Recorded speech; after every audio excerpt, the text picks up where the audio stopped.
Not long after officially taking their seats, 3 newly elected officials from the recent 2025 elections were proclaimed disqualified by the Commission on Elections. One of them will be replaced by incumbent vice mayor, while the other 2 can still appeal. Luisa Erispe gives us more in this story. The Commission on Elections, or Comelec, has come up with new decisions disqualifying and canceling the COCs of newly seated local officials after the 2025 national and local elections. One of them is Tarlac City Mayor Susan Yap Sulit. On the decision of the Comelec Anbang, they believe there were no sufficient pieces of evidence to prove that the local executive is domiciled in Barangay Tibag, Tarlac City.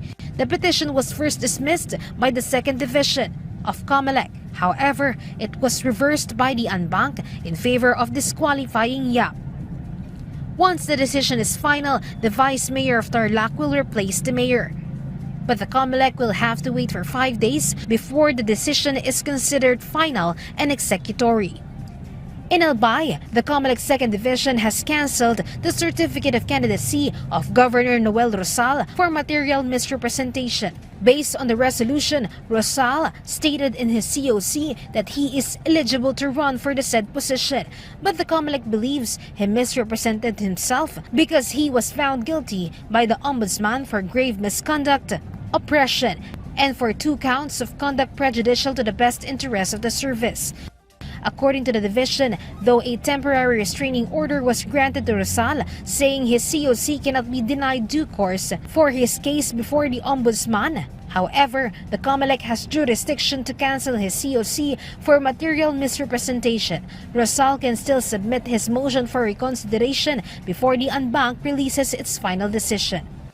In Cabuyao, Laguna, the Comelec 1st Division also disqualified the sitting mayor, Dennis Felipe Hain, for alleged vote buying. Based on the resolution, the local executive conducted a poll watchers seminar wherein they distributed 1,000 pesos each to those who attended.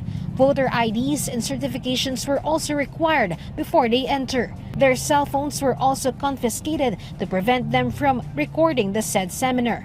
This happened during the campaign period, which resulted to Hain's disqualification. Same with Rosal, Hain may file his motion for reconsideration before the Anbang releases its final decision. Luisa Erispe from the National TV Network for a new and better Philippines.